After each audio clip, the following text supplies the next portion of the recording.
Sir, shall we start, sir? Prabhu, sir?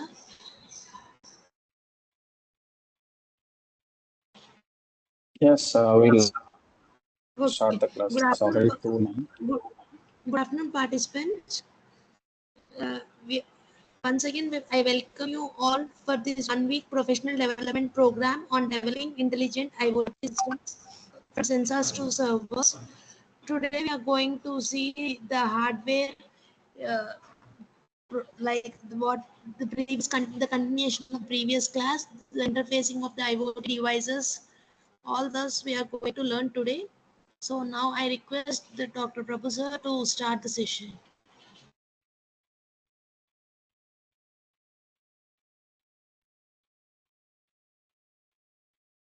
So,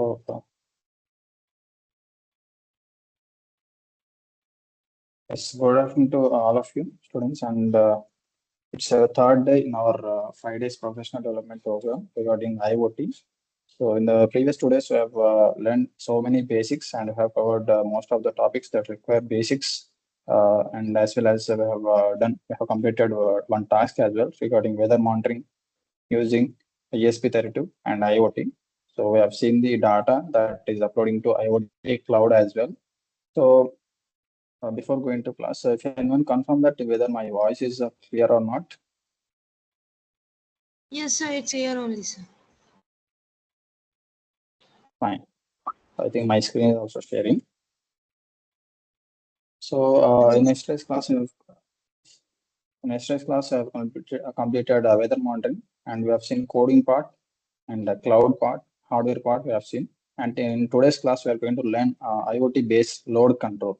So by the end of this class, and each and every student is will be able to control a load in the sense you can control a fridge, you can control fan, you can control a light, whatever the loads you are using in your residential applications or else commercial applications, commercial utilization. So in those kind of loads also we can control with a simple ESP32 and some other hardware. So I will just introduce those hardwares and I will one by one, and after that I will get into direct explanation of this implementation. Okay, so as I've discussed yesterday, I will guide you through the video session. I think all of the students who are attending this class are kept their hardware ready, I think.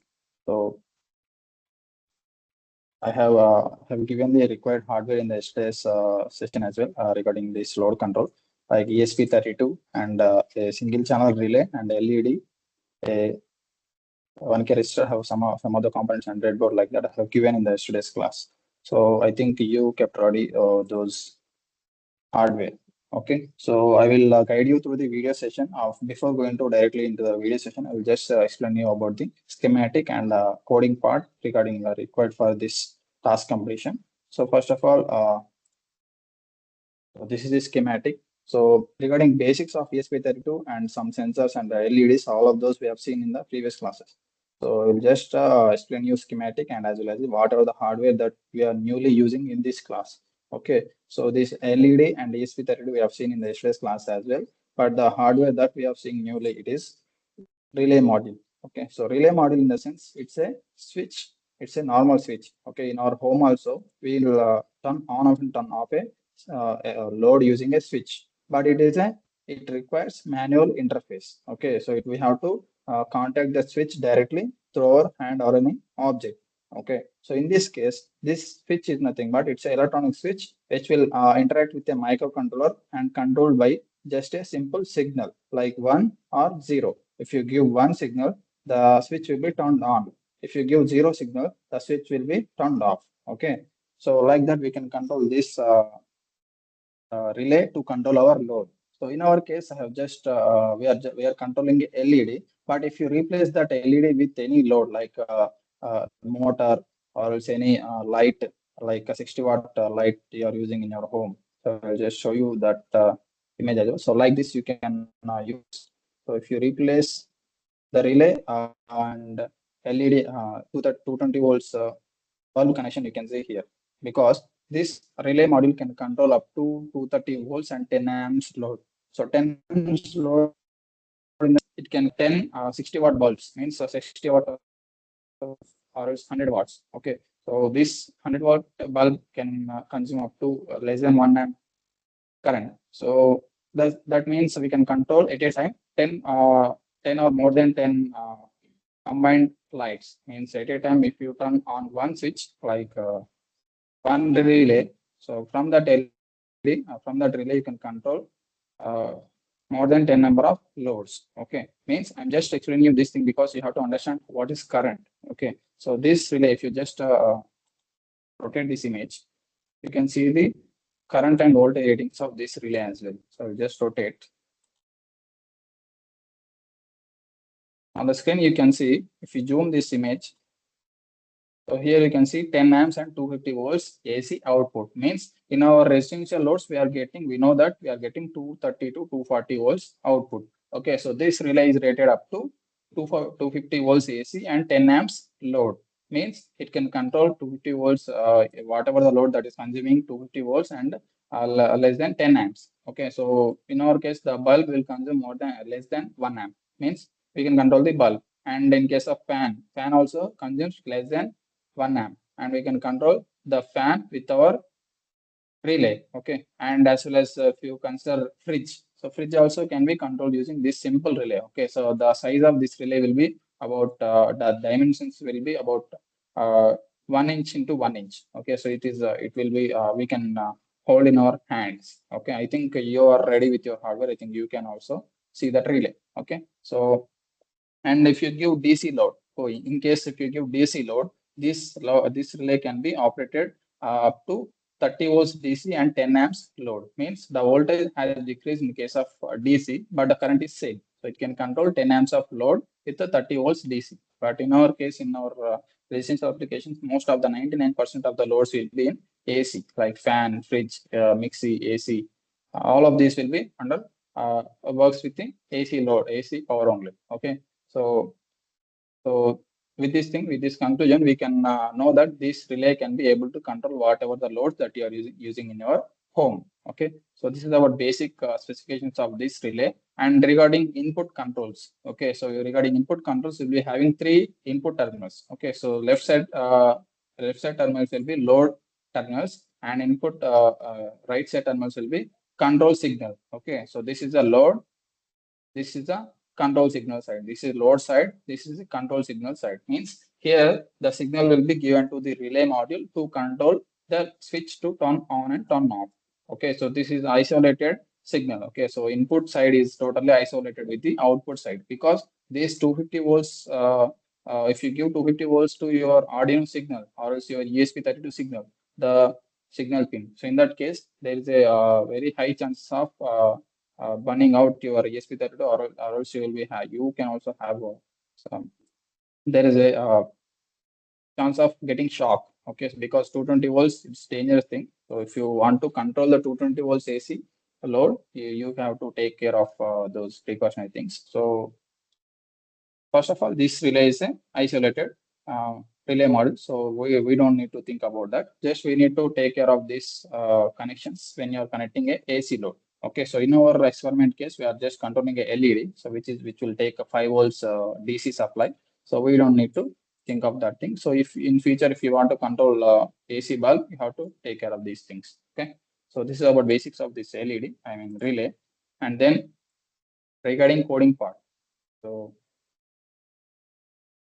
this is the simple code, and in this code, we mostly covered what are the basic libraries required, and what are the credentials required from the database. So in the same way, I have taken credentials from the database, and I have given my hotspot and hotspot name and password, and have declared a pin number, that is all light, as output to control the LED.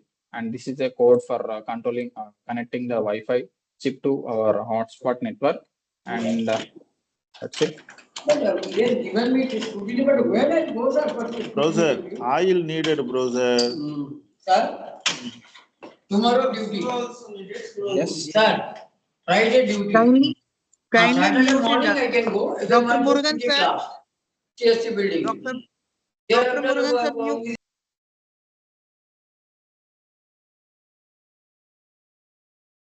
sorry for Okay. the disturbance, sir. You continue, sir. I had muted him. Yes, ma'am. Thank you. So this is this part of code we have already seen, and the part of code which is different from yesterday's previous class, I will tell you. So here, so in the yesterday's class, we have sent the code to database. So for that thing, we have used a command like firebase.set float or set int. So setting means you are sending the data, and for getting the data, you have to use different command that is nothing but the getting int. Okay. So firebase.getInt our object name and path. Okay. So here you have to follow these parameters. This is very important. So I'm just getting the data from the database. Okay. So from which path I'm getting? From getting the path hall light, because I have created this tag in the database. Okay. So I will show you the database part as well here. So this is the database I have created for controlling load here. So the database project name is Internet of Things, and the tag name is hall light. Okay. HALL_LIGHT, and it should be capital. So this path I have to give. So I have already given the link for the database. I have to just give the path tag. Okay, so if you give the link and as well as the tag name here, you'll get the data directly from that path. Okay, so for getting the data, I have given the object name. Okay, so for every operation through the database, you have to create an object name for your uh, operation. Okay, so here we are getting the data and have created an object for that thing, and I'm saving whatever the data there in the tag or else path in the database to this object by using firebase.getInt command. And after getting that data, I'm saving the value into some variable that is int light. So this kind of variable declaration, I have told you that it's a local variable. Okay, so it's a local variable. It is limited to only loop section. And if you create here before this void setup, it will declare as a global variable. Okay, I have told you in the previous classes as well. So, and after that, I'm converting that data into integer type. Okay, so here in the first line, I'm getting the data from the database. Okay, and after that, I'm converting that data into integer data type by using this Firebase database object. Okay, so Firebase database object dot int data. This command will convert your getting data into integer type. So I'm saving that data into this hlight variable. Okay, this is also local variable. And after that, I am printing the data in the serial monitor to check whether I am getting the data or not. Okay, so this is for the serial debugging to check the output in the serial monitor. And after that, we have to write our if and else if conditions to control the load. Okay, so I think you know about all the students know about the if and else if conditions. Okay, so here I have written a logic that will control our load. Okay, so if hlight variable means this variable. So this variable is equal to 1 means in case of 1, it has to turn on the LED. Okay, so digital write or light 0 means it will turn on the load. Okay, I have written in the comments as well. So else in case of other than 1 means it is 0 or else other than any data. Okay, in case of not 1, it has to turn off the load. Okay, so turning off the load here I have mentioned in the comments. It will write the value 1 to the load. Okay, so digital write or light 1. So in this case, the load will be turned off. Okay, so this is how total code will be looks like for the controlling the load using a ESP32 with Firebase database integration. Okay, so I'll just start the video session to connect one by one. So I'll just connect a relay module and ESP32 with connection of LED to control the load. So all of you, I think all the students are ready with the hardware. So raise your hands who are having hardware with you. So whatever the hardware I have mentioned in yesterday's class. I think I have shared a PDF regarding that components. Yes, very good. So all students should respond for having hardware. Raise your hands.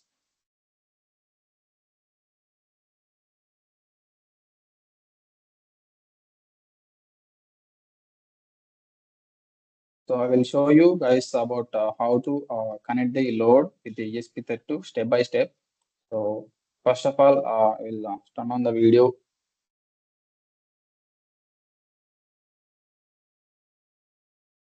So I think you are getting the video feed.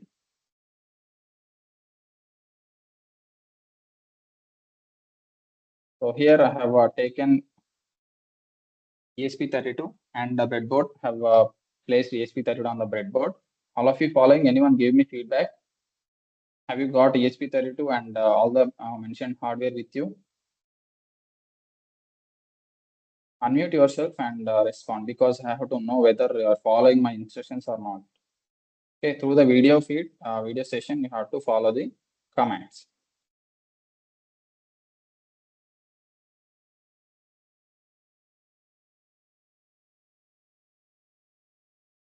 So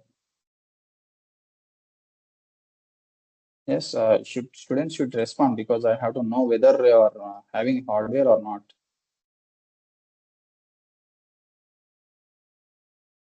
So if you don't have the hardware also, there is no issue, because this you will get the recorded session video. So from following that video session, you can get the hardware after the class as well, and you can follow the instructions as per the video.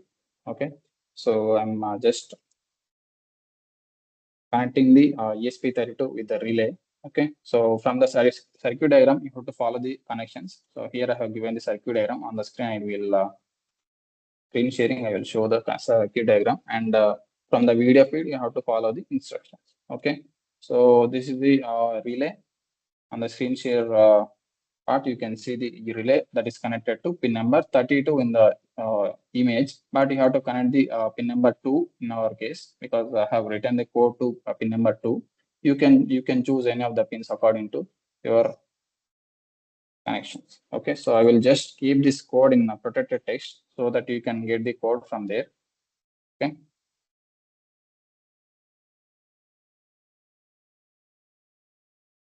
Okay. So 1 second. All of you open protected text website link, which I have provided previously.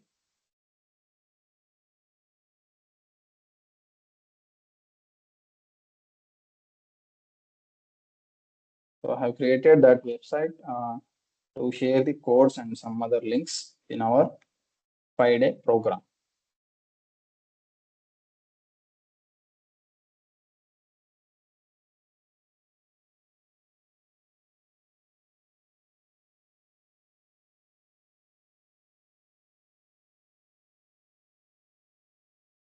All of you open this website, and the password is 1234.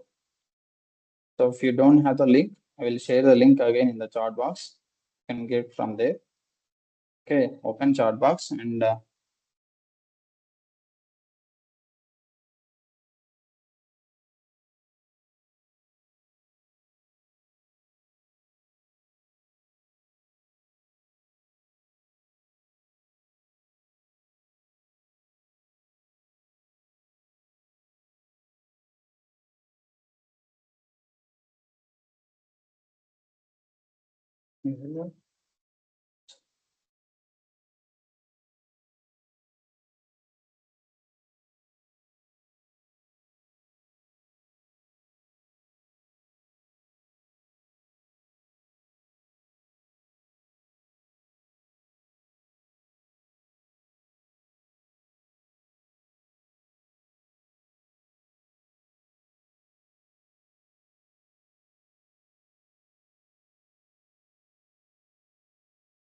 so anyone give me feedback whether we have the link that I have provided previously or not.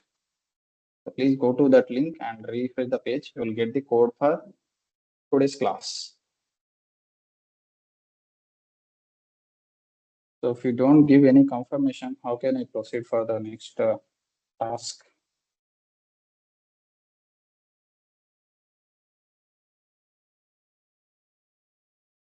Dear participants, please be active on the class. Just reply for the resource person. So it will be a very interactive session.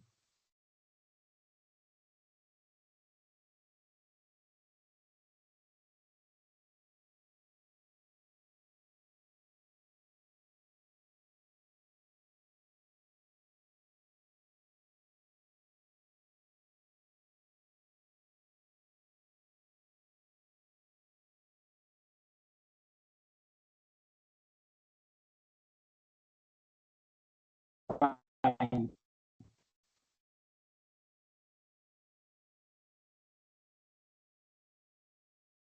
So here I have the ESP32 with me, and this is the relay module, single channel relay module. You can see that it is having 3 input pins.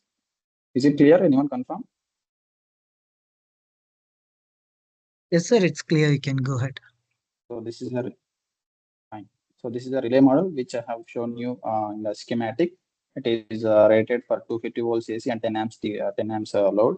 So this is the input side. We have 3 pins. It is labeled as input, ground, and VCC. So among these, we have to connect VCC to 3.3 volts of the power supply pin. So this VCC and ground will be the power supply pins in case of this relay module. Okay, so we'll take one jumper wire and I will connect this one to.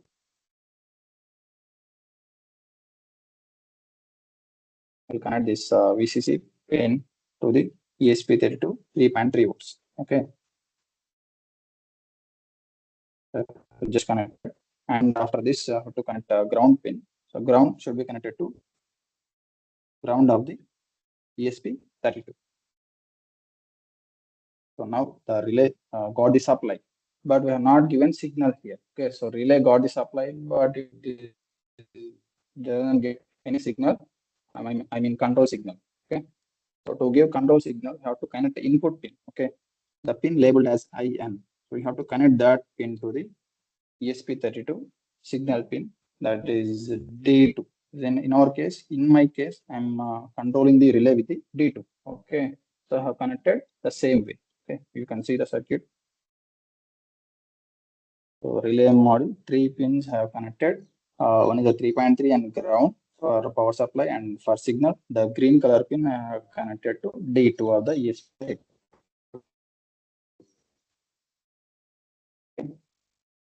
So that's it. This is about connections regarding controlling. And after this, Once again, explain the we have to, connections. It is not visible. yes.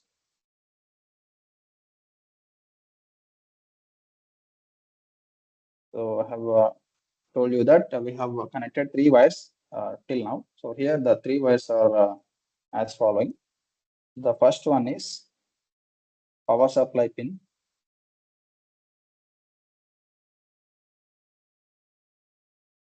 Yes.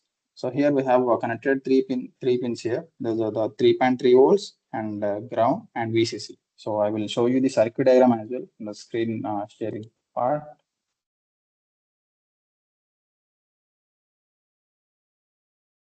This is the circuit diagram. So in the same way, I have connected VCC to 3.3 volts on the video. Okay. So in the VCC pin of the relay module. Okay, this is the red wire indicates VCC pin. Okay, I will zoom it. So here you can see that. Okay, I think now you can see clearly. So the pin labeled T2 I have connected to the signal pin of the relay module.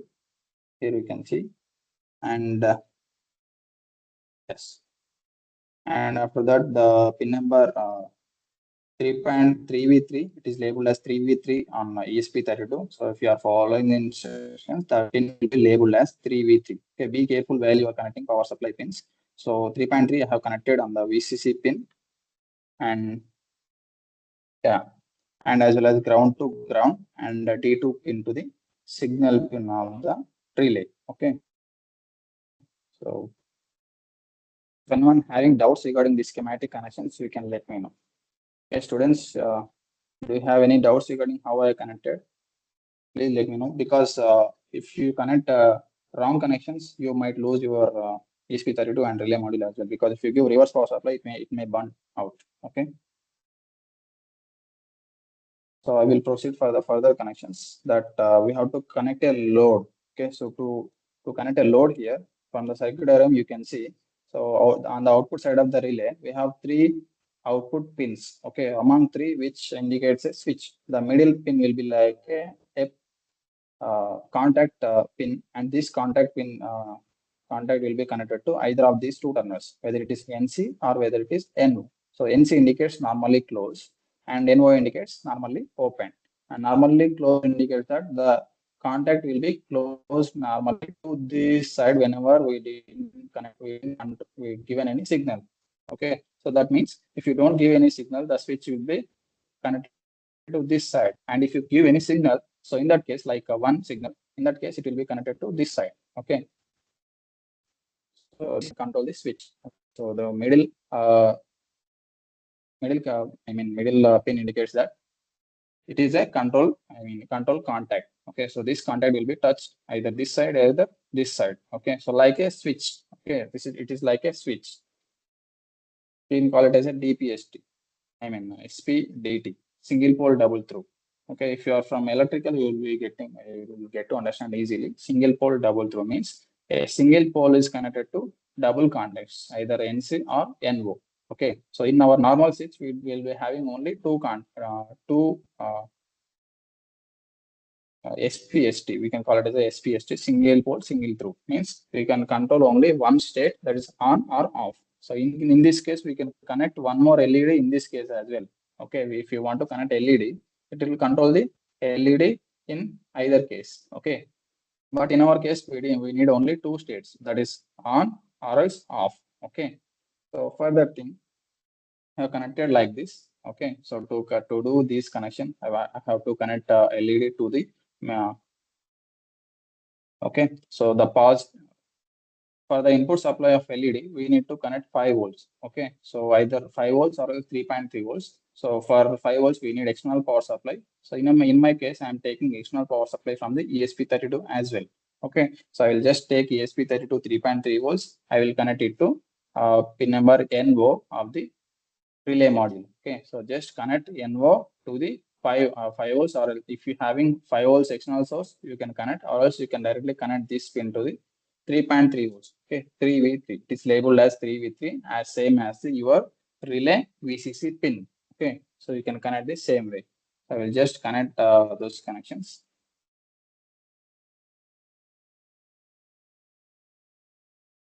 Fine. So here, so you can see the relay module here I have connected, and this is the output side, the two wires. I will just connect this pin to the ESP32 3.3 volts pin. Okay.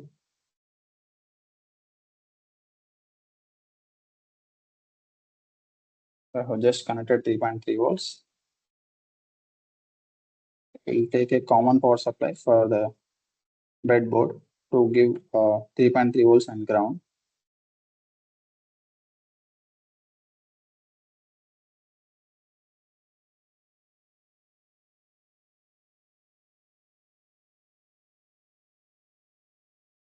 So we'll just connect 3.3 to the breadboard common positive and ground to breadboard common negative.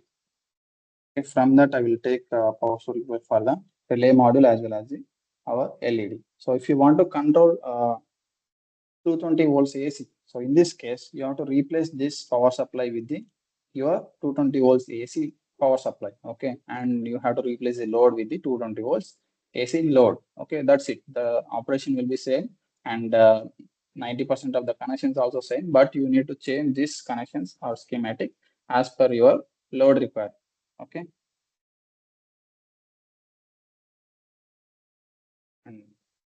And I'm giving the supply to this relay module here.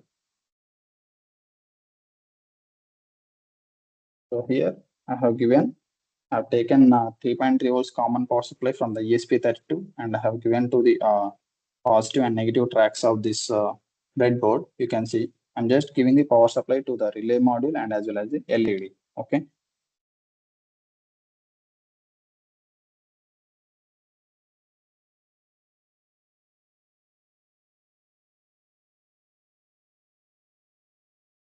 Now I have done with the relay connection, and now I will connect the relay output side. So this is the relay output side. I have connected two wires. Okay, so this orange wire indicates the NO. Okay, so now NO should be connected to positive pin, 3.3 volts or 5 volts, because LED will work on the 3.3 volts or else 5 volts as well.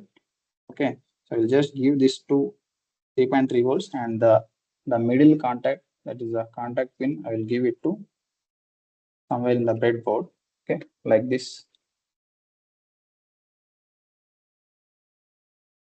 Have connected, and this LED should be connected through a resistor, because whenever you control a LED, okay, LED, if you give direct 5 volts or else direct 3.3 volts to any LED, it will be burns out, because LED is nothing but it's a forward biased diode, means which will emit the light, because when you give direct power supply to LED, okay, I will show you pinout of the LED so that you will get clarity. 1 second. So LED is nothing but light emitting diode, okay, which will emit the light, and you can call it as a diode which will emit the light. Okay, so I will just show you the pin note of LED here.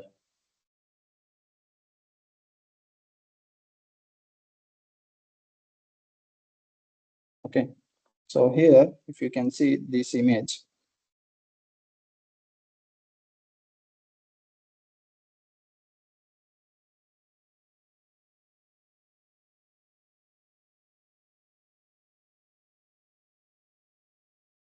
so this is the image of LED, which indicates a diode. So diode in the sense it's a short circuit, but it is emitting some light because of its resistance. Okay, so in this case, if you give 5 volts or 3.3 volts directly to this diode, it is like a short circuit. So in this case, what happens? It will take, in short circuit, any circuit will take maximum current that is available at the input supply to its LED. Okay, so to its load side. Okay, so whenever you connect for 5 volts or 3.3 volts directly, the LED will be burns out, as well as there is a chance of burning out your ESP32 as well. So to avoid those things, I will just take a resistor.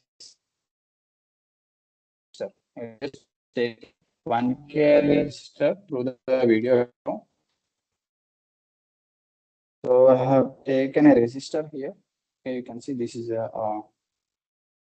1K resistor. So you can connect 10K resistor or 500 ohms, minimum of 200 ohms you have to connect. Okay, so this 1K resistor I will connect through the LED. Okay, so in series with the LED. So I will just connect this.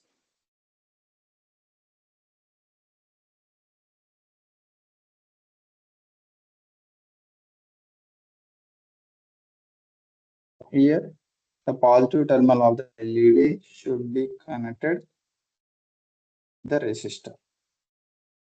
Okay, so after getting the output, you will get clarity what we have done. Okay, so I have just connected resistor positive now LED, which will get the output supply from the relay. Okay, so here this is the LED, okay, 3 mm LED we can call it as, and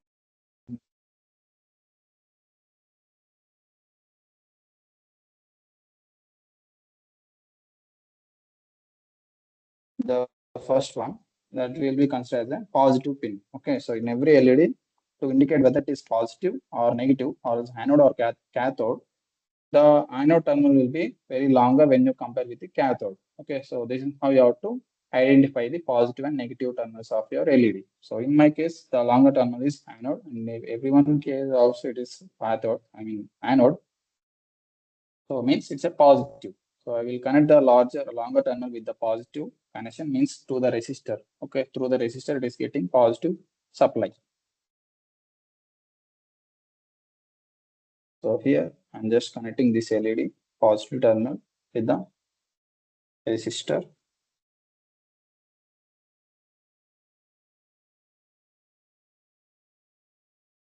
So this is how you have to connect LED. And after that, we have to give negative terminals to the LED. Okay, so without complete connection, there is no output you will get. Okay, so for that thing, I will just take the cathode terminal of the LED. Okay, cathode.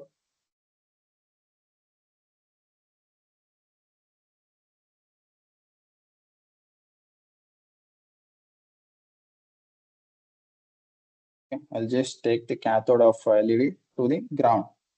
Okay, so now the circuit is completed. Means this whatever the connection I have shown you on the schematic have completed. So I have given the input 3 terminals, that is V in, VCC, ground, and signal pin. and the output two terminals, that is NO and NC. I mean the control contact and NO I have connected the load, and in between these the pole will be interchanged, like turning on and turning off. So inside this relay we can see a magnetic contact that will change according to input supply. Okay. So this is schematic connections that has completed, and I will just turn on the ESP32 to control the load. Okay. So the other connections, students, anyone pending with connections, you can let me know. I will guide you again. Have you completed your connections? Any one of you give me feedback?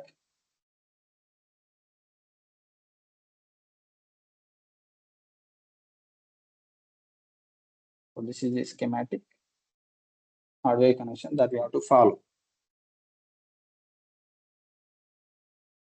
We just power up the ESP32 with USB cable.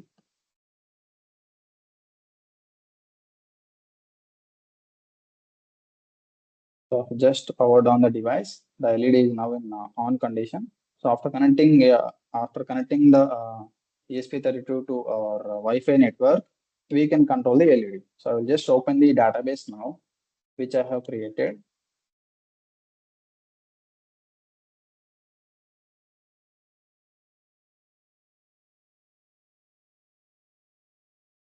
So this is the database section.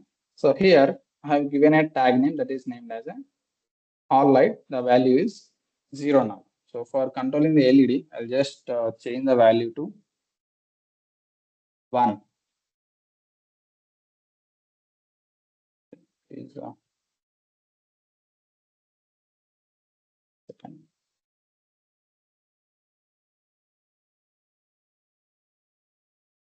I'll just change the value to control the LED. So on the video feed, you can see I'll just change the value here.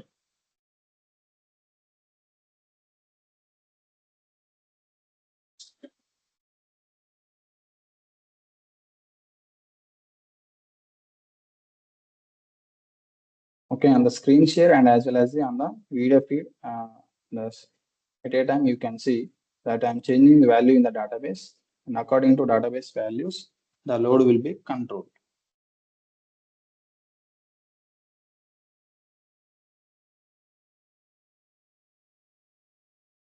So to check feedback from the serial monitor and the ESP32, we have to open serial monitor whether it is connected to Wi-Fi or not. We have to check. So to do so, I'm clicking on reset button of the ESP32. So it is connected to network on the serial monitor, you can see, and hall light I'm getting value as 1. So the LED also turned on, and I will now try to control the LED to turn on.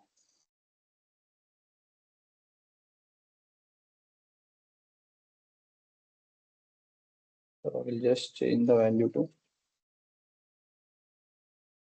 I will get a keyboard.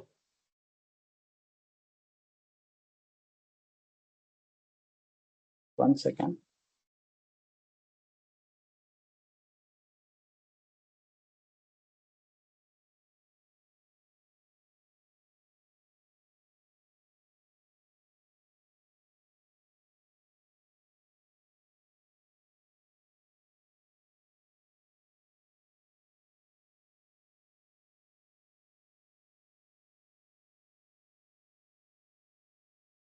So this is the total setup to control the LED.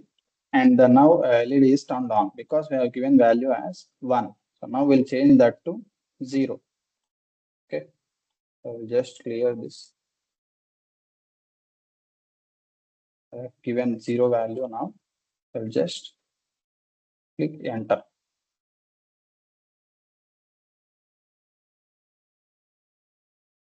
So now the value has changed to 0. So now let's see whether the LED will turn off or turn on. It will take some time to get the value from the internet.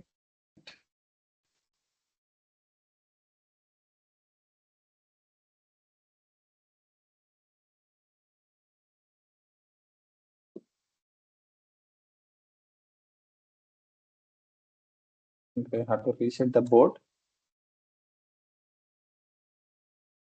So now the load has turned off because it is getting the value as 0, I think. So in the serial monitor also we can see output whether you are getting the data or not. Okay. So hall light, you can see hall light it is 0. So when I change it to 1 again, and the load will be controlled again, like turning on. Okay. So if anyone want to interested towards controlling this load, so if you send your mail ID in chat box, I'll just give you authentication to control the LED. So if you have, if you give mail ID, I will give you authentication to control the LED. That's it. And if anyone have interest, please raise your hand.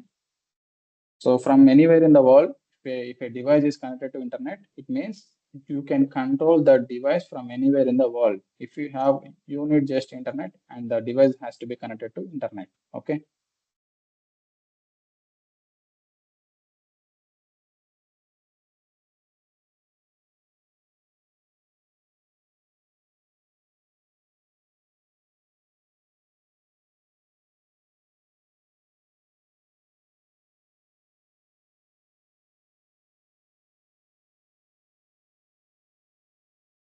So students should respond. You have to give me feedback whether you are getting to understand about this task. This is just a simple task. But if you replace that LED with any 220 volts load, your real-time load, it will look like a bigger task, bigger project.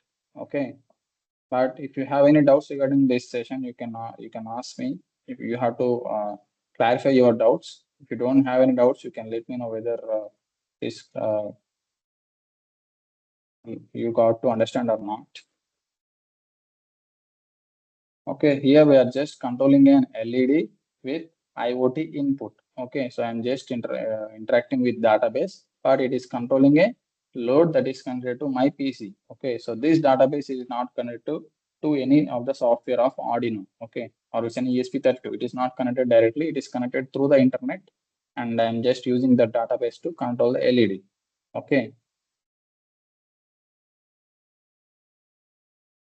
So this is how you should you should follow the steps to control an LED through internet, and we will have some other different methods when you are using different databases. Like if you are willing to use ThinkSpeak, so in that case you need to use different database interface. ThinkSpeak will be a different server where you can you can control and monitor your device through internet. Okay, so I have told you that ThinkSpeak as well.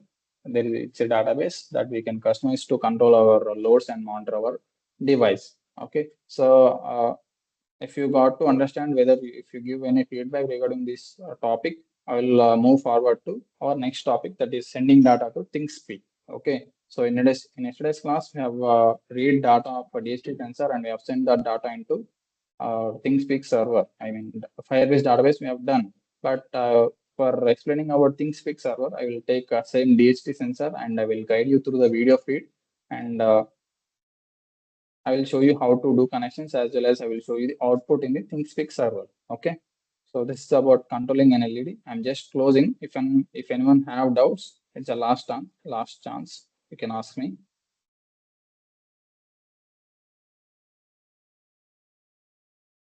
Just removing all the connections. I will just connect DHT sensor, this one, which we have seen in the previous class. DHT sensor, DHT11. Okay, previously we have seen, and this sensor will have 3 output terminals, that is data and ground and VCC pins. Okay, they are the 3 pins, and if it is not visible in the video, because showing the small letters, it is not impossible in the video. So I will show you through the schematic and pinouts. And in the test session also, I think we have seen. So this is a schematic, signal, V and ground. So G indicates ground, V indicates power supply pin 3.3 to 5 volts we have to give, and S indicates signal pin that we have connected to one of the digital pin of the ESP32. Okay, so we'll read and we'll send this data to our ThinkSpeak server. So before going to directly to ThinkSpeak server, I will show you steps on how to create a ThinkSpeak server, and as well as I have to show some steps regarding how to create a project on Firebase database as well. Okay, so if you are okay, I will move on to our next topic, that is ThinkSpeak server and Firebase. I will show you steps on creating Firebase database as well. Okay.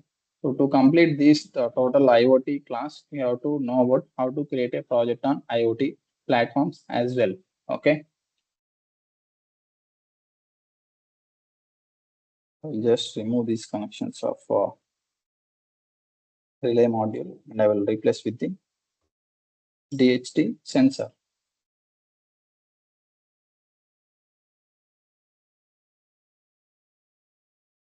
Okay, just remove this LED and resistor. We don't need these things. So I'll just replace these connections with my DHT sensor. Okay, positive pin. This is the red one. The positive pin I will give it to VCC pin of the DHT sensor, and the negative pin and this green color pin indicates brown pin indicates ground here.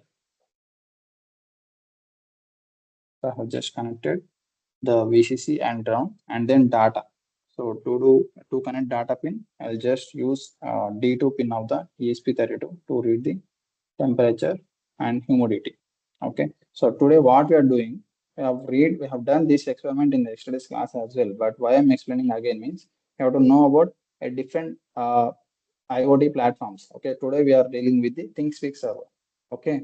So in yesterday's class as well, you have seen this DHT sensor.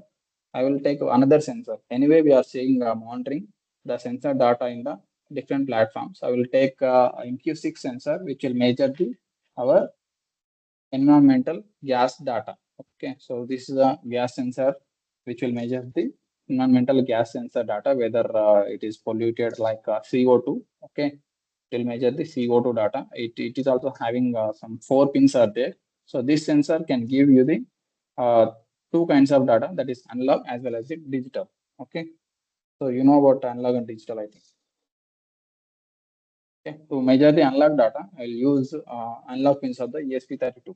Okay, so in ESP32 we have total of 8 analog pins. So to know what are the analog pins are there in the ESP32, I'll just search for ESP32 GPIO. So you have to follow every time. You have to keep this GPIO image whenever you are dealing with any experiment regarding that particular board. Okay, so here the ADC1, 0, ADC3 and ADC, whatever the pin that is labeled as ADC, it is an analog pin. Okay, so here ADC1, I'll use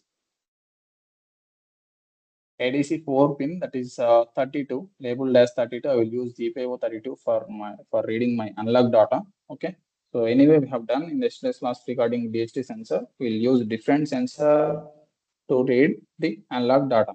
Okay, so just okay, I'll just connect the positive pin.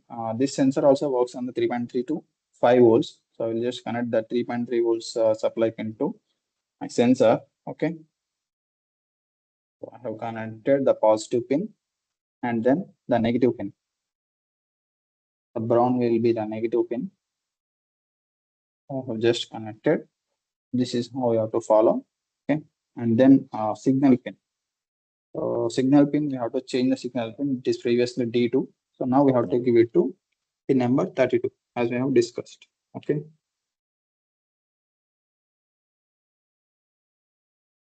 So I don't have space on breadboard to connect pin number 32. I'll change the position of ESP32.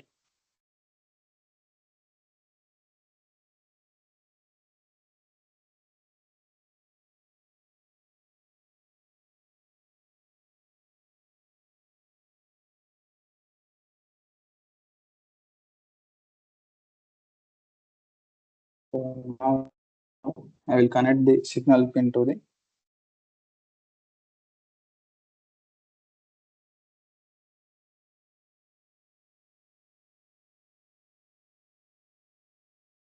insert one.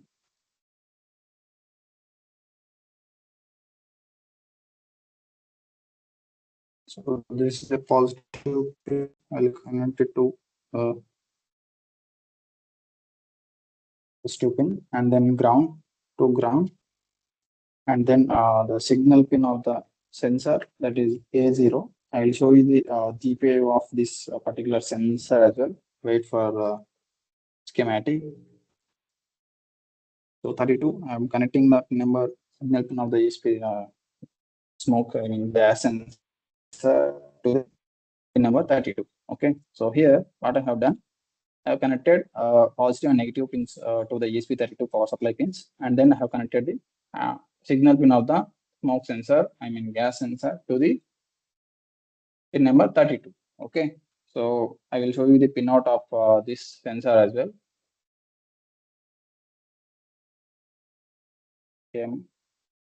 You.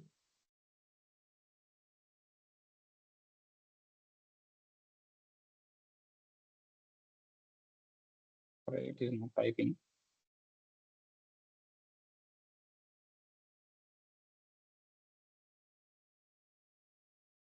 We go to images. So here you can see the pinout of this particular sensor. So here totally we have 4 pins. Among this, we are using only 3 pins to measure the analog data of gas sensor. Okay, so A0, D0, ground, and VCC. So now I have connected VCC to VCC pin of the ESP32 and ground to ground, and D0 to I have not connected D0 and A0 to pin number 32. Okay, left the D0 pin as not connected. Okay, so because we need only analog data here. If we need digital data like 0 or 1, we can connect that to D0, but in our case, we don't need D0. So I have connected A0 to pin number 32. So this is the total schematic regarding this smoke sensor that is connected with ESP32. So now we'll just power up the device. So we have to change the coding part as well to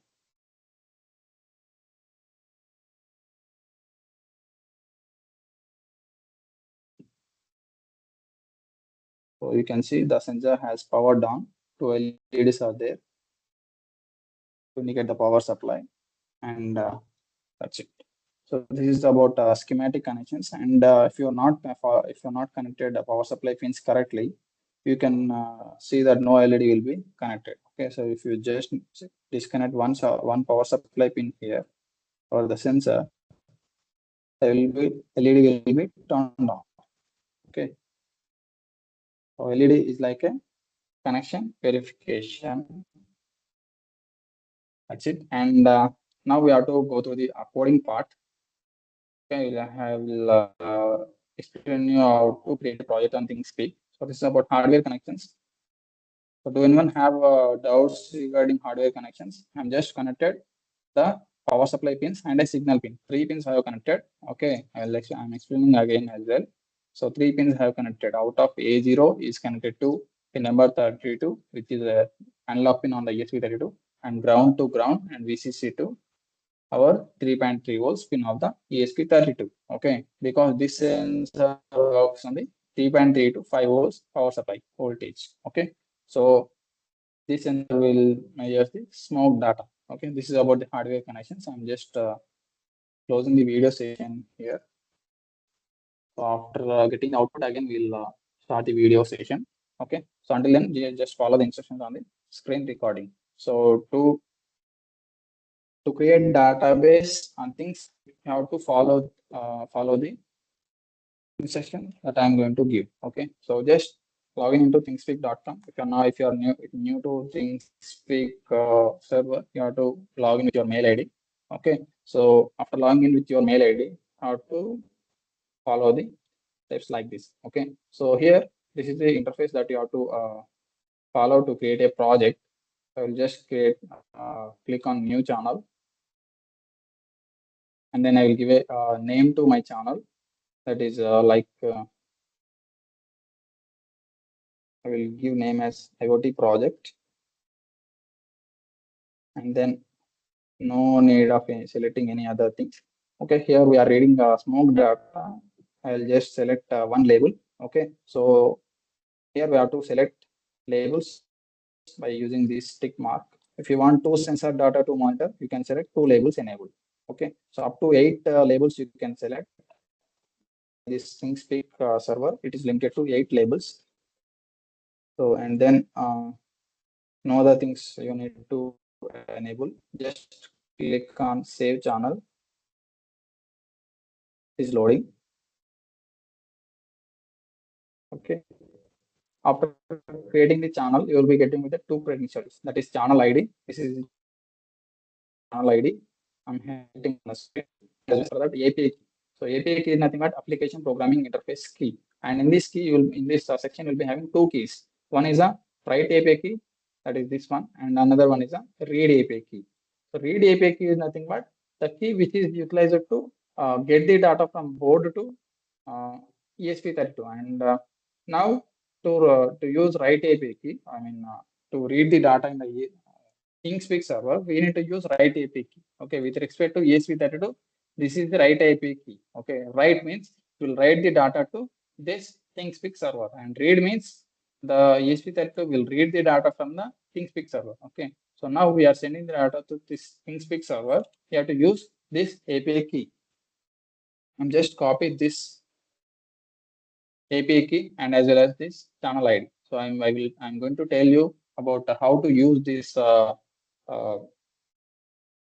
write API key and channel ID to send the data to this website. Okay, so this server will provide you the graphical representation for your data as well. Okay, so we'll see the output after uploading the code. We'll see the output. So I'm just going to explain about coding part of the ThinkSpeak server, and this will look like somewhat 50% of the code will be similar. Okay, because in this code also we are connecting our ESP32 to our Wi-Fi network, and as well as they are sending the data to a IoT platform. So there is a similarity between the two codes. So I will tell you those similarities, and as well as I will explain you the what is the different, what is the other code out there for sending the code data to ThinkSpeak. Okay. So this is a library Wi-Fi.h I'm using, and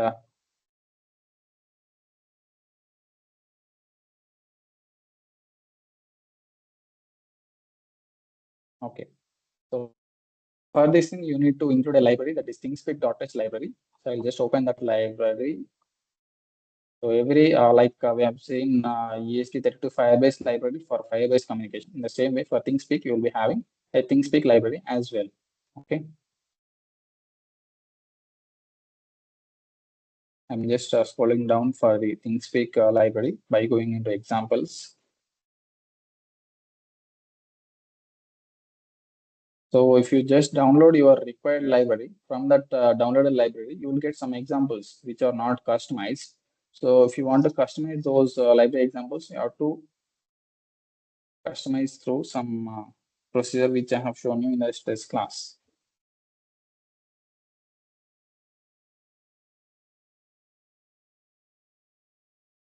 Here it is, ThinkSpeak.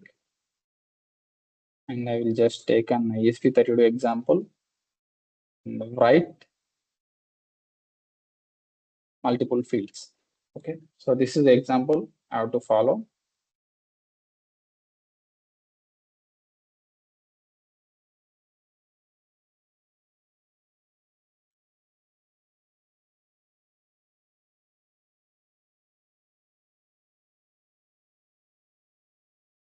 Write multiple fields. Okay, I'll just remove unnecessary code here. And now here we can see Wi-Fi.h library and secrets.h and ThinkSpeak.h. So to download all of these libraries, you just need to download one library, that is ThinkSpeak.h. Okay, I'll just go to libraries manager, ThinkSpeak. Okay, if you search for ThinkSpeak here, you get your library listed here. Okay. So this library I have downloaded. If you want to download, you can go to library section in the Arduino library manager and then search for ThinkSpeak. Okay, ThinkSpeak, THINGS and Speak, SPEAK. Okay, if you search for this library, you will get this library listed here, and just install that library and then customize this code to your particular application. Okay, so here we are reading unlocked data from smoke sensor. We'll just read the data and we'll just send the data to our ThinkSpeak server. So before going to write the data, I'll just get the channel ID. Here you have to replace this with the channel ID, and here you have to replace this with the API key. Okay, I'll just copy the channel ID here. This is the channel ID. So this should be written as a number, and this is a string. So API key is a string. So I will keep that in a double quotes. Write API key we need because ESP32 is writing data to our ThinkSpeak. Okay, so if you are having DHT sensor as yes. So students, if you are having DHT sensor or any sensor with you, you can follow the same instructions as I'm following. Okay, so if you don't have the hardware, no worries. We'll follow the same steps in the next class, or else just you have to mute yourself. One is giving noise.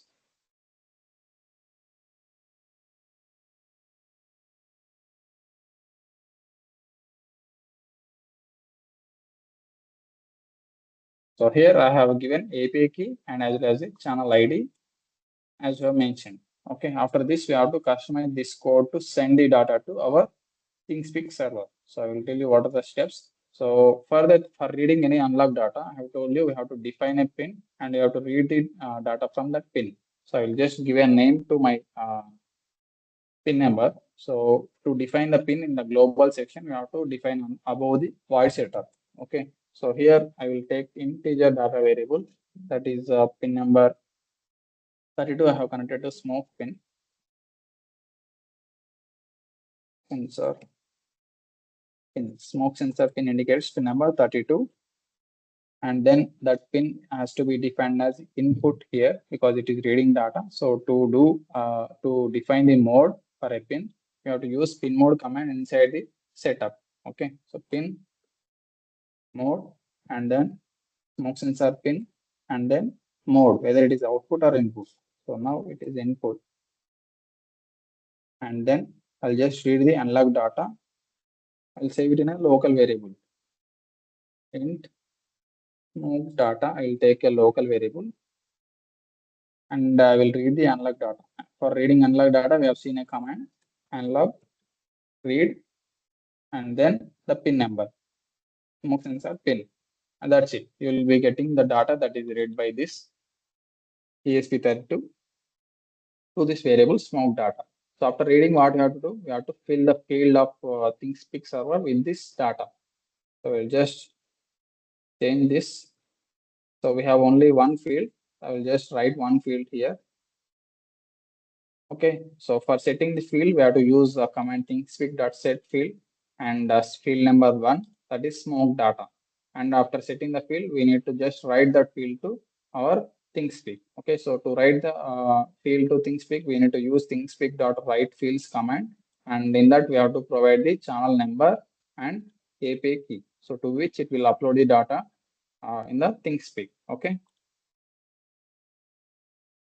that's it. This is it. Total code regarding writing the data to our ThinkSpeak server. I will just upload this code, and meanwhile I will explain you some more steps regarding the ESP32 on how to connect the sensor with ESP32.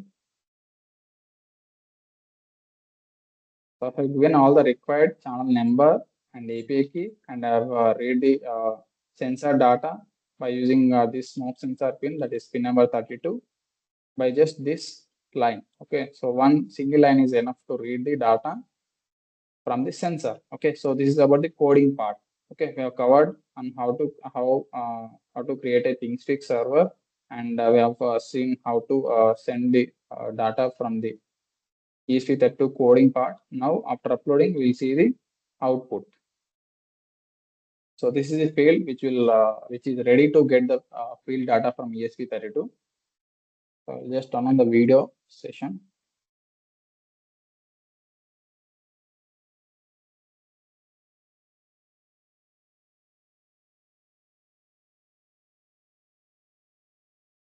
Now this is the hardware that we have previously connected.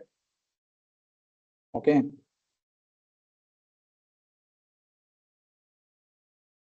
So the code is being uploaded. We'll wait for the code to upload. So someone, if you have any doubts, meanwhile, you can let me know regarding these connections and coding part and database part. So remaining like a Wi-Fi connection, the code will be same as we have seen in the previous task. So I will share this code in the protected text to reload.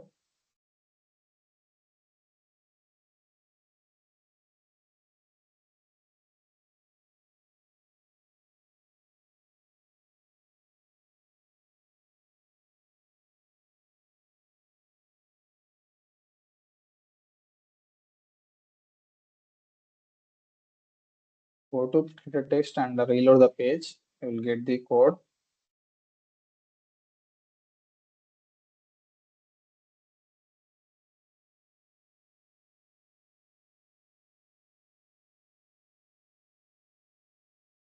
So this is the code for sending data to the ThinkSpeak server, any sensor data. We are reading a smoke sensor here.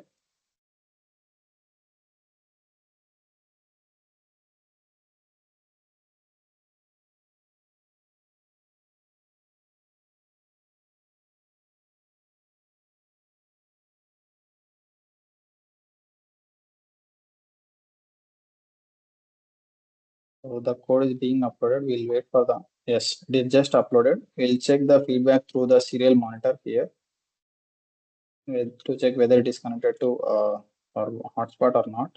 I'm just changing the baud rate. So baud rate means here we have initialized the serial begin with a baud rate of 115200 means the speed of that serial port to check whether the output is getting as per the expected or not. Okay, so the same baud rate we have to select in the serial monitor on the right side corner of this tab. Okay, so baud rate, it is mentioned in the code, is 115200 bytes per second. Okay, so same I'm selecting on the serial monitor. So Wi-Fi, it is not connected to the network. So because the Wi-Fi network that is mentioned here, you have not mentioned the Wi-Fi network name here. So we need to mention that as well. Just I have forgot to mention the Wi-Fi credentials. I'll just give my Wi-Fi name. This is Raspberry.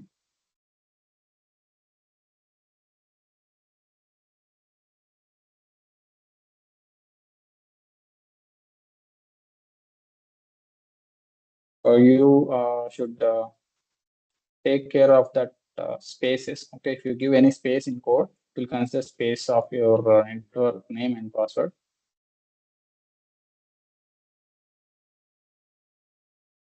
The password of my network is 129. That's it.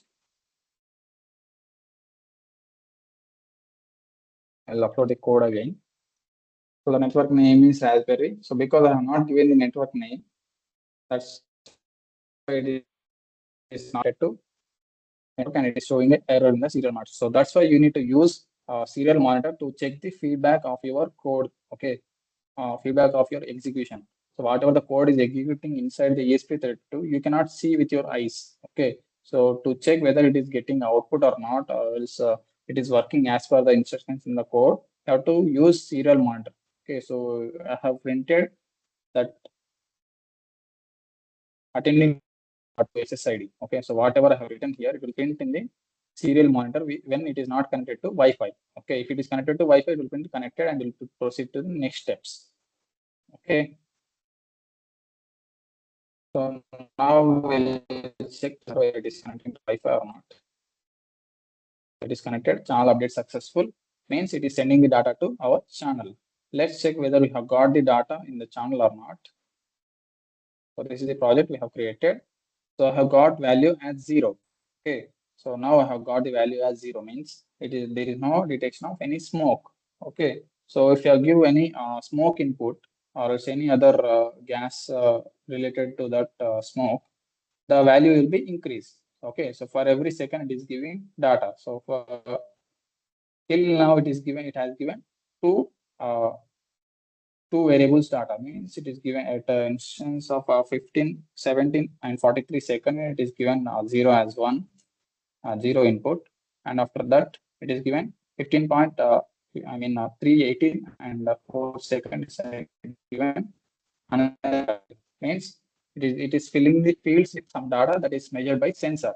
So sensor is still measuring 0. That's why it's not changing its value. Means it is giving only 0 data. Okay. So this is how you have to use this graphical representation of that graphical representation that is provided by ThinkSpeak to make your project connected to internet. Okay. So this is another IoT platform. And the first one we have seen is Firebase. And I will tell you the steps on how to create a project on Firebase as well. If you don't have any doubts, I'll move on to that topic. So if you have any sensor, whatever the sensor you have, you can interface and you can connect it to internet and you can send the data, whatever the platform you wish. Okay. So another IoT platform that you can try is Blink. Blink also you can use for sending data or else controlling the load through the internet. Okay, so there are many such ways to control the loads and to monitor the data through IoT. Okay, so and other than IoT, we have other than internet controls and monitorings, we have seen LoRa and radio, Bluetooth, and as well as GSM networks. We have seen how to use them, but we have not done any practical example. So from the next classes as well, we'll complete those parts like a GPS module, GSM, and getting communication with the Bluetooth module. Complete all these sections, and we'll try to simulate one or two projects in the protest as well as per our syllabus copy. And for now, students, if you have any doubts, you can let me know, or else I will move on to the next topic, that is on how to create a database in real time. I mean, Firebase. Okay, so this is the Firebase interface that we have seen yesterday. So if you want to create a new project, you just log into this firebase.google.com website. I will provide this link in the chat box. Also, I will provide the link in protected text. From there, you can get the link.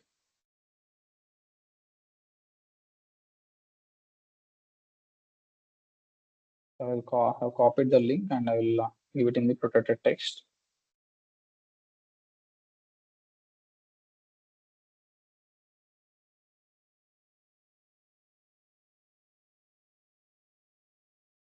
It does not.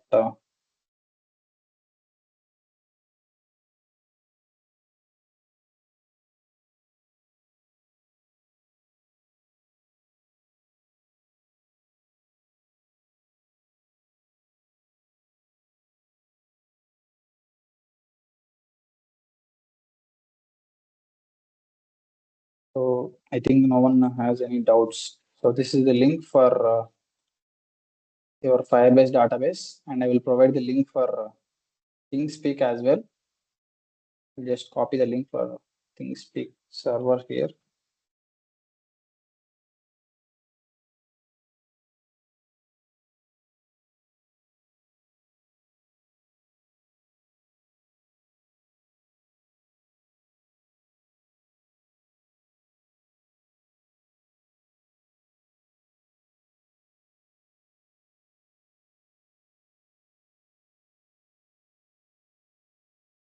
So that's it. And if you want to create a project on Firebase, just copy this link and paste it in the any of the browser we have.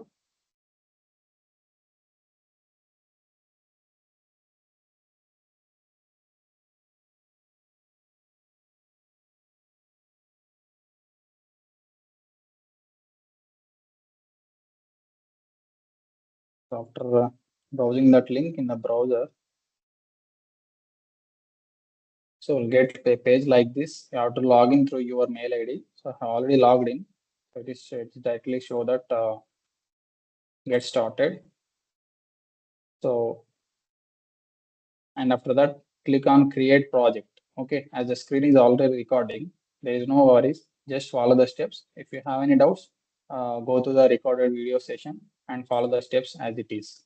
So click on create project and give a project name for your Firebase project. I will just give a name that is IoT Vardhaman. I think the spelling is correct. So here we don't, we should not give any special characters. We should give only small letters, that too alphabets. So the project name IoT Vardhaman, and I will disable this Google Analytics. Okay, so all of you should also follow the same steps that in disabling Google Analytics, because we should not use these Google Analytics because it will charge some money for utilizing their options. Okay, so because this is a no database will be is like a free. Okay, we have to purchase some plans and we have to use them. And for now, for sending data and getting data, there is no charges are applied in the Firebase database and as well as the ThinkSpeak server. So to avoid charges, unnecessary charges, we have to disable this option and then click on create project. So if you want some more options like Google Analytics, I will tell you what are the options enabled when you are clicking Analytics. After the completion, I will tell you. So if you want those options, you can enable them and you can have a good interface and as well as you can pay the money as well after the usage. For now, the project is created. So this is how creating a project in Firebase. And after this, you have to do some more steps that is related to database. Okay, you are not created any database here. You have created project. Okay, so to provide database for this project, you have to follow these steps. Okay, so you have to just click on this button and then go to build and then real-time database. Scroll down, we get real-time database. So real-time database we are going to create.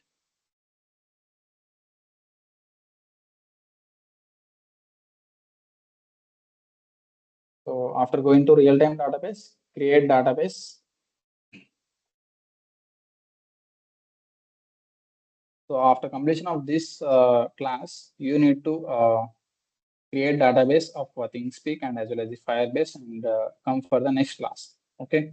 This is like assignment. And then click on next. And then proceed for the test mode as we are dealing with a simple project. It is a test mode. So locked mode is for the your final product. So final product is nothing but the control actions like reading and writing data will be controlled by the authorized person. If you open it is in a test mode, the read and write values will be in open mode, like it doesn't require any password or any other things to send and receive the data. Okay, just click on enable after selecting test mode.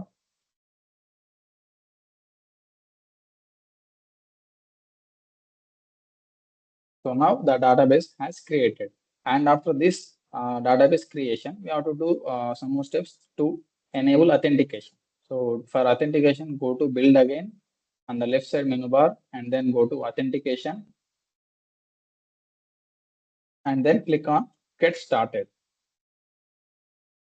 So after clicking on get started, you have to go to project settings. So now we have got web API key. Okay, so before it is not there.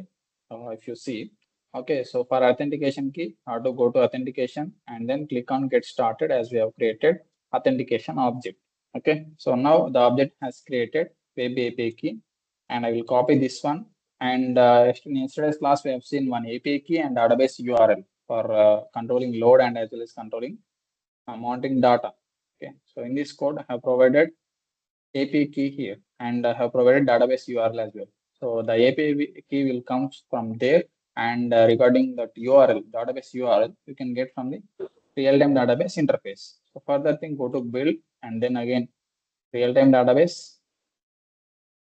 So if you keep on using these tools like database, ThinkSpeak, all these things, you will get to know easily about all the features. Okay, so this is the database URL. You have to copy. Okay, this is the URL of your database. You have to just copy this one and paste in your code because the ESP32 will browse the same link for your operations. I just copy and paste it in my code. Okay. So authentication key is for authenticating whether the database is authorized or not.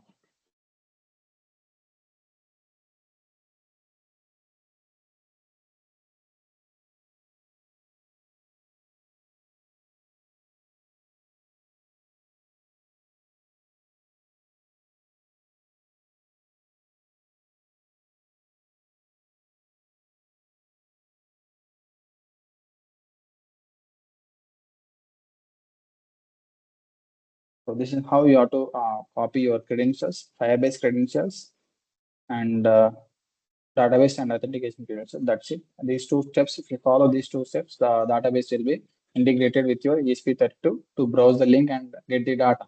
Okay. So if you follow these steps regarding ESP, ThinkSpeak, and as well as the real-time database in Firebase, you will get to know about creating your database project in the expected websites. Okay. So this is provided by Google, and the ThinkSpeak that is provided by the MATLAB.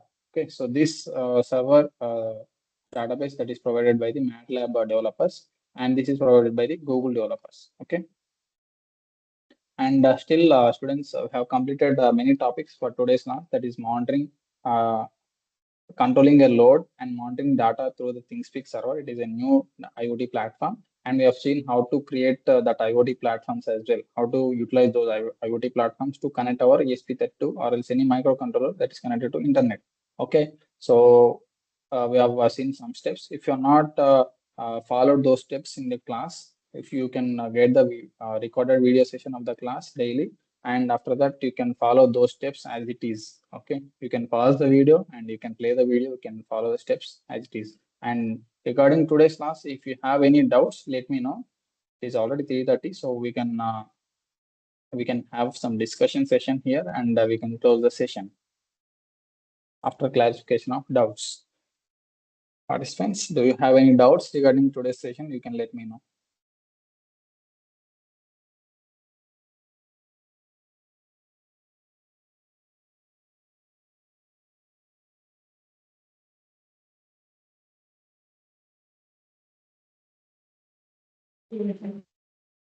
Sir, actually, when I was downloading the libraries, it is getting error, sir. Why? Or getting error when you are downloading library. So today we have downloaded library regarding which library you have downloaded? Sir, through Google, I have downloaded. Should I download through this only, sir? Arduino ID. In So library you have to manager, download all those. from the In library library manager, manager. You all have to those. download.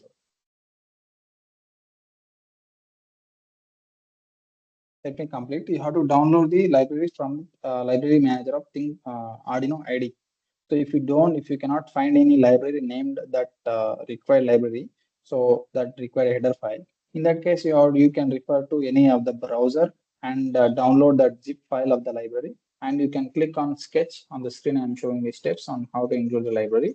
Just follow these steps. Just click on include library by going to sketch, and then in include library you have to click on add zip library, and then you have to select your downloaded library file from the Google. So in the Google, there are many resources. For example, I will tell you one library resource that is previously I've seen Firebase library. So for Firebase, just go to Google and Firebase ESP32 library and just add one name, that is GitHub.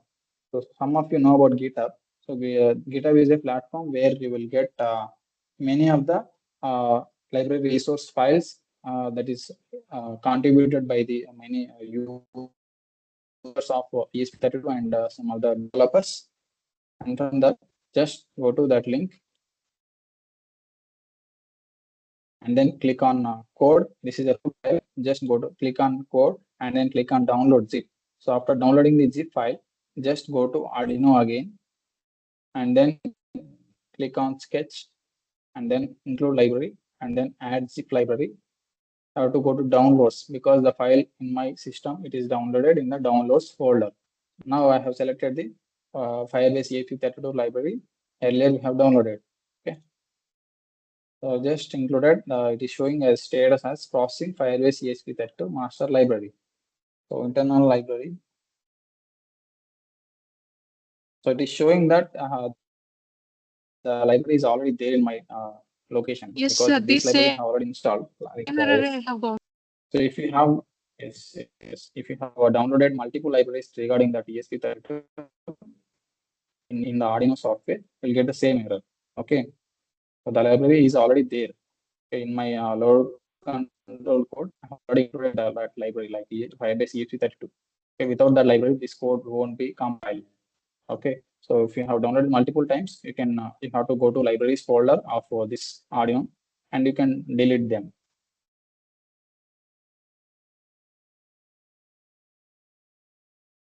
So still, students, if you have any doubts, you can let me know. Very good doubt. Someone asked.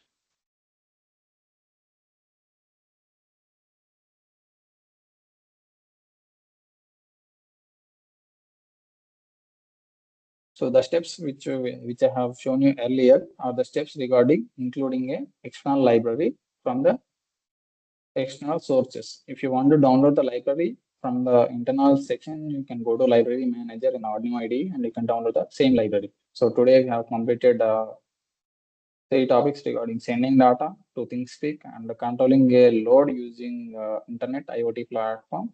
And we have seen on creating databases step by step. So this is the session for today, and I think no one is asking any doubts, so that we can end this session for today, and we'll meet at the same time in the next class, and we'll try to complete all the topics that according to syllabus copy regarding ESP32, Firebase, GSM, GPS, Bluetooth, and radio.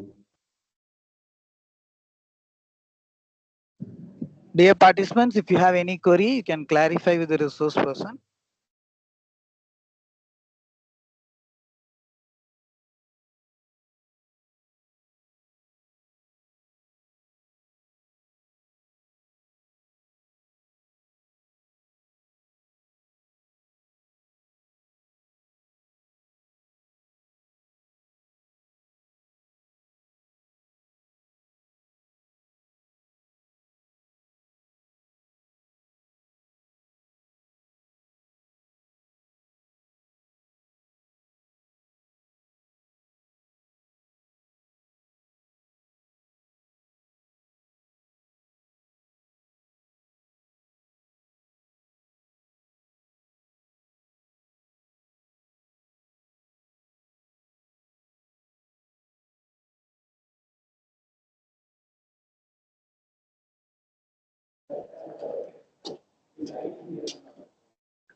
I hope you all enjoyed the sessions. If you don't have query, you can leave the session for the day.